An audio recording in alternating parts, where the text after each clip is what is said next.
Thank you, thank you, thank you. Show of hands if you have a YouTube channel. And if you're on our live stream, put a 1 in the chat if you have a YouTube channel. Awesome. Great. Well, if you don't, that's okay, because we are going to be talking about how you can build your brand on YouTube, which is really important. It's such a great tool.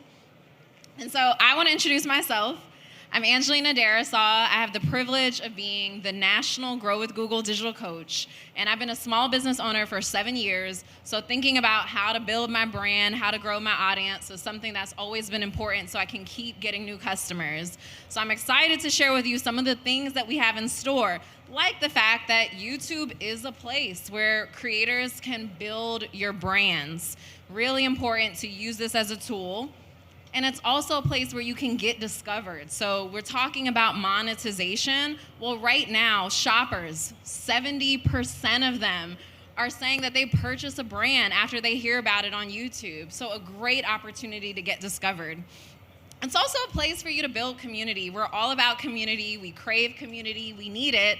And in order for our communities to grow, we have to show up as our full authentic selves, and you can do that right on camera. You can be your full self on your YouTube channel. Build traditions that your audience cares about. Show different sides of your personality, who you are, what your business means to you, all of that right there on your YouTube channel. So there's lots of options for how to engage on YouTube. There is for sure long-form content. Did you know that on YouTube, videos can run for up to 12 hours? That is a lot of time. So what this means is you have the opportunity to show the start all the way through the finish of an event you're hosting. You can give very detailed how-to videos of how to do something, or you can just tell your stories, tell more of who you are with that time that you have. So lots of opportunities to take advantage of that time. But the good news is there's also short form content on YouTube. We know attention spans keep going down, so those shorts are important. In 2020, YouTube launched Shorts, and there's such a great way for you to mobile first, film right on your smartphone, have a video of up to 60 seconds, and show that spontaneous side of you, who you are, your humor, and all of that. But you won't even believe this. YouTube Shorts get 30 billion views a day, and it's growing. So you want to make sure that you're engaging with your audience and finding new audiences to discover you right on YouTube Shorts. The other thing I have to call out is Shorts is a place where you can have fun. You want to grab the attention, flirt with your audience, get them excited, and bring a fresh audience to you, because new users can find you with YouTube Shorts as well. And if you're not convinced, then you have to hear this. 81% of US adults are coming to YouTube. And for people of color in the United States, that number is 85%. That's actually higher than any other social media platform that exists. So a great opportunity for you to get discovered. If you want to think about YouTube Shorts being a place where you're engaging your audience and grabbing their attention, then you also need to be thinking about how long-form videos can be a place where you can develop a relationship. But whether you're having a short video or a long video, you need one clear thing, and that's a purpose for the content that you're creating. So lots of different purposes that you can have for your content. One of those things can be, I want to elevate my social network. So how do you do this? You tell your audience to engage with you, to like, to share, to subscribe to your content. If you want to attract opportunities, sponsorships for your next event, partnerships, tell the folks watching that they can engage with you right there in your channel. And if you're trying to sell products, there's no better way to do that than to showcase them on camera. Show off those products, let people know how to use them, all of the great details of your products. But overall, whether or not you're using YouTube Shorts or long-form content, you want to make sure that your strategy matches that overall vision that you have for your brand.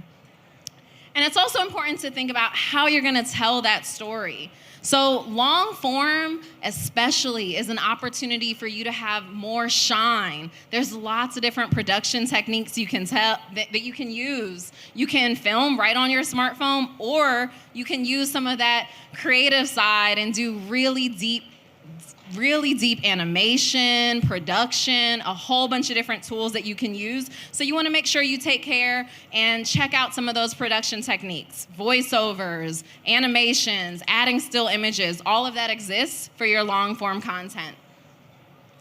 I also want you to think about the different video formats. So again, a YouTube short is any video that's 60 seconds or less. And there's also long formats, which are up to 12 hours. So lots of different opportunities on both of these. You have the opportunity to use your smartphone to upload and create content.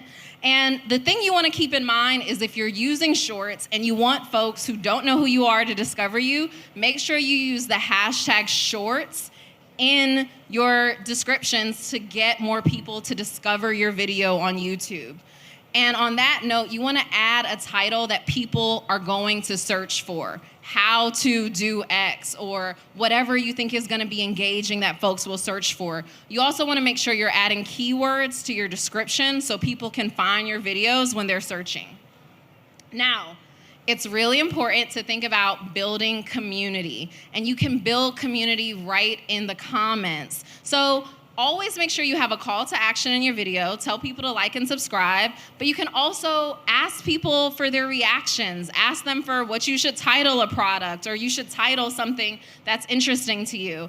And then you want to respond. People love it when you engage with them. They want to know that you're a real creator that's out there that cares about your community. So your subscribers will go wild when you reply to their comments and engage with them.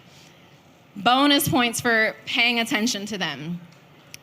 The biggest and best part for me is the fact that on YouTube, you can get paid what you're worth. So there's lots of different opportunities to monetize your content on YouTube, multiple streams of revenue. So one is advertising revenue, display overlays on your videos. That's one thing you can do. You can also do channel memberships. People can pay fees to subscribe to your channels.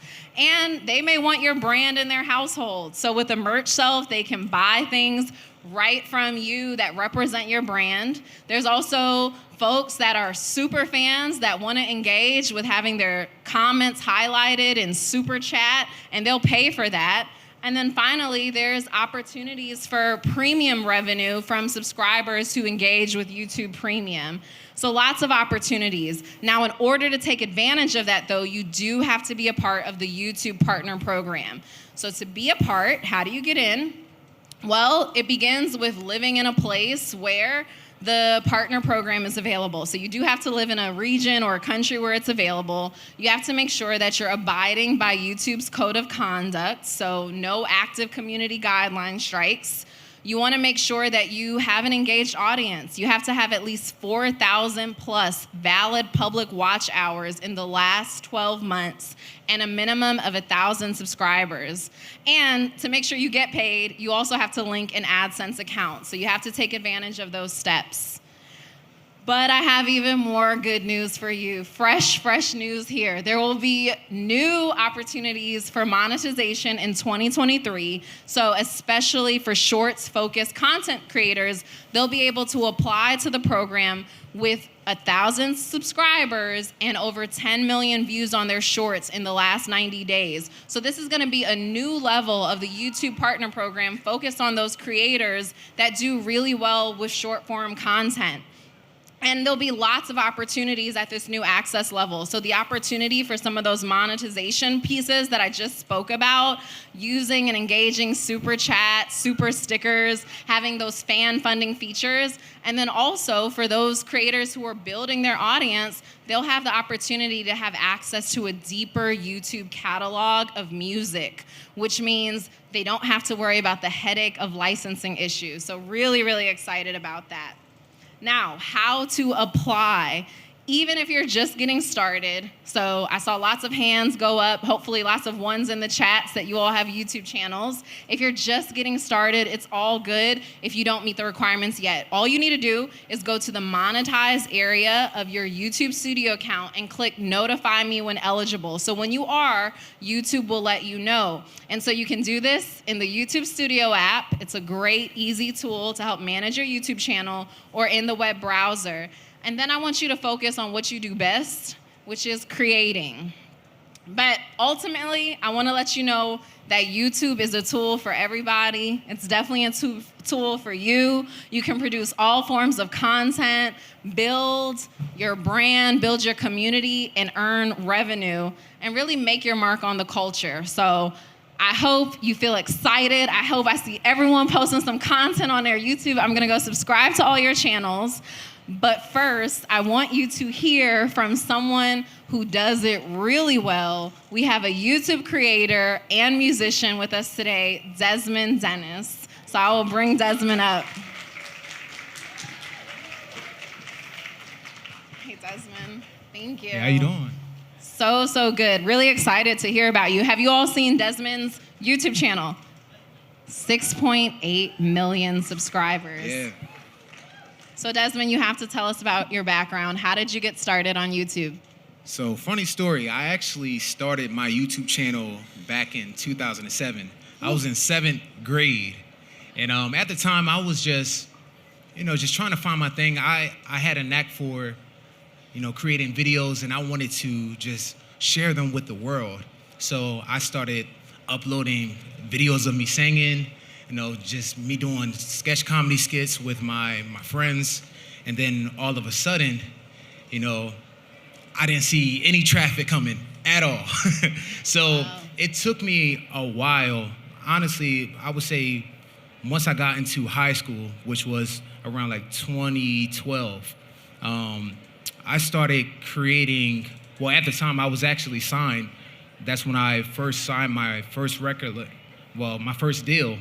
And at the time, they were, you could say in a sense, they shelved me. So that means that you can't really create or release your own music. So I started heading back to my YouTube channel because I wanted to, promote myself on my own. So I started releasing covers. But at the time, YouTube was completely oversaturated with covers. So that's when I started having my own idea. Like, I wanted to figure out a way to set myself aside. And that's when I started mixing music with comedy. And that's when I really started seeing traffic come to my YouTube channel.